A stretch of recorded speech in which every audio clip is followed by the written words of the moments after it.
చంద్రబాబు గారి నాయకత్వం, నారా చంద్రబాబు గారి నాయకత్వం.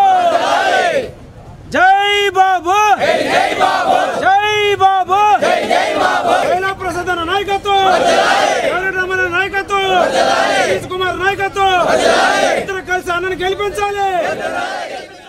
ఈరోజు మా ఎంపీ అభ్యర్థి అయిన సీఎం రమేష్ గారు అనకాపల్లి ఈరోజు రావడం జరుగుతూ ఉంది.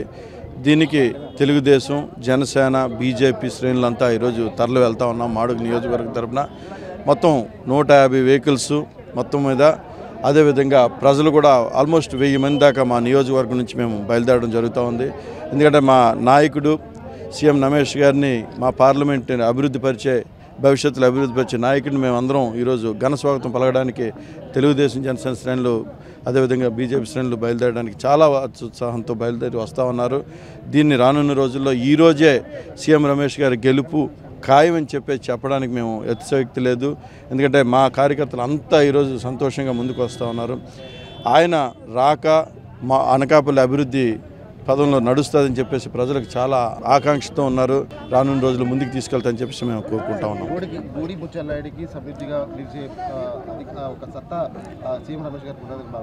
బూడి నవ్వుతారండి.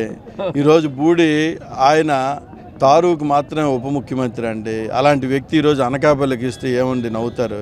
ఈరోజు అభివృద్ధి ఎక్కడ చేశాడంటే ఆయనకి ఉప ముఖ్యమంత్రిగా ఇచ్చి, పంచాయతీరాజ్ శాఖ మంత్రిగా ఇచ్చి, ఆయన చుట్టూ ఉన్న రోడ్లు తప్ప పక్క ఉన్న నియోజకవర్గం చూడవారని పట్టించుకోలేదు. అలాంటి వ్యక్తి ఈరోజు అనకాపల్లి పార్లమెంట్ చేస్తాడంటే అది అసలు మామూలుగా లేదు. ఎక్కడ దేంతో నవ్వుతారనేది ఈరోజు ప్రజలే తెలుసుకోవాలి.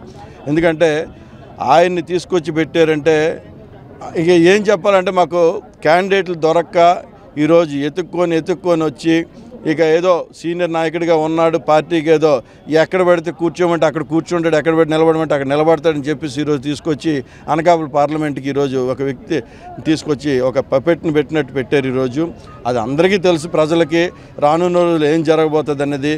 ఎందుకంటే పక్క నియోజకవర్గం అభివృద్ధి చేయలేనాడు అనకాపల్లి పార్లమెంట్కి ఈరోజు ఏం చేస్తాడు చెప్పండి. ఈరోజు మాడుగుల నియోజకవర్గంలో చూస్తే దేవరాపల్లి మండలం అదే తారు తప్ప ఈరోజు అభివృద్ధి అనేది శూన్యం అని చెప్పేసి ఈరోజు అందరికీ తెలుసు. అలాంటి వ్యక్తి అభివృద్ధి చేస్తాడంటే ప్రజలు నమ్మరు, అదేవిధంగా ఈ యువత కూడా నమ్మదు, అదేవిధంగా మహిళలు కూడా నమ్మరు అని చెప్పేసి మేము ఈరోజు తెలియజేస్తాం.